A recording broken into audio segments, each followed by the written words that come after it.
Whatever your favorite college football team, well, the question's being asked, do you get too invested in them? Like, in other words, when they lose, do you need an emotional rescue?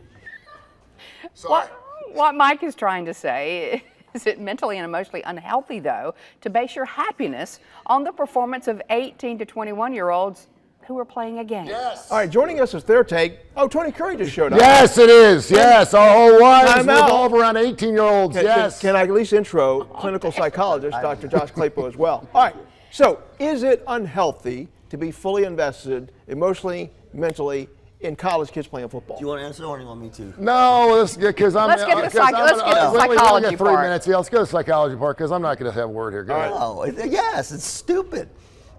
Well, but more than that, though. Oh, come on. You can't, is you it can't take unhealthy? the mic and not say anything. But you understand, people aren't thinking that is just a kid. They're just invested in the game. So But being invested in the game is fine. yeah.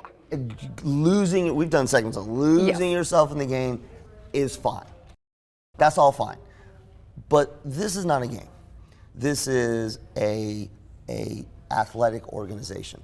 It is the amount of the millions of dollars, and you can go any angle from, Especially now. right, from salaries to NIL to any of those things. And I think one of the things that we maybe slightly older forget is that these 19, 20-year-old kids are coming to play their sport, but they don't know, and they very often don't have the maturity to know about the NIL, the portal, holding their phones up. And you can say, oh, yeah, they do. No, they don't, not psychologically.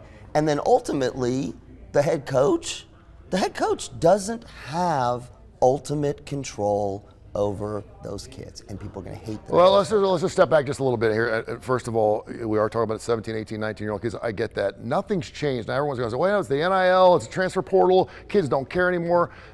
Mike, these kids were getting paid 15 years ago. They're getting paid last year. They're getting paid well before the NIL, well before transfer portals. You could transfer before, you just had to sit out a year, but until last year you could go as many teams you want. That's not changing the game. The changing game is you just had a guy who won 25,000 national championships who retired, and you never want to fill those shoes. And Kellen DeBoer is a proven winner. Well, now, we didn't mention a particular program, but I'm sure you're referring to the Alabama law. So since you brought it up, a lot of people get, and there's some of them who work for us, get emotionally down when their particular team loses. Oh, yes. Is that unhealthy, though? Depends how long you're down. Depends how much it affects your job. Depends, it's not emotionally unhealthy. Okay. But we've seen people who overreact and have gotten in fights. Torn up their TVs. Broken their TVs. On Mondays. Yeah. Absolutely. I mean, that part is not, no, don't do that. If you're absolutely ruining your life. Yeah.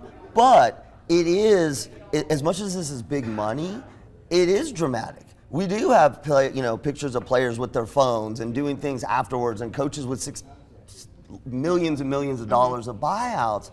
And I think we forget, I see this in organizations all the time, this whole idea of we just need to do something.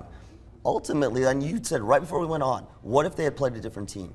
Yeah, if Simpson plays Northern Illinois and throws for 5 touchdowns and 576 yards, we're talking about a Heisman Trophy hopeful. Well, and it just so happens they played FSU on the road in a very difficult game, the first game, a 14-point dog. Then they lost. But you did sports radio for a long time, and you heard the fans when they were irate about something. Did it feel like to you that some of it was over the top? Oh, it was way over the top. Oh my gosh, the guy's only coached, 15, 16 games in Alabama. I mean, first of all, you don't want to fill those shoes. I think that's hooey. It doesn't matter. All of a sudden, we're talking about he's brought this culture in where players, are non-responsive, they're not obedient, they don't care about the coaching staff, they're walking slow. Come on, guys. First of all, it was a long trip to FSU. I don't know why they didn't show up. I don't know why they looked so horrible. We'll see what happens this next game. Obviously, it's La Monroe. They're going to look fantastic. They're going to win 48-0. Everyone's going to be fine. They're going to make the playoffs. They're going to make a run. And we'll be fine. It's the I think best, he's the one that I need to be a little fired up. The best thing about being a fan. You have no stake. No, you deserve to get angry because now we're investing thousands and thousands of dollars. I know some people that are $100,000 into this Alabama football team. We do have to wrap, and I will say when my Yankees lose, I'm upset. That's okay. That's accurate. All right, we'll be back.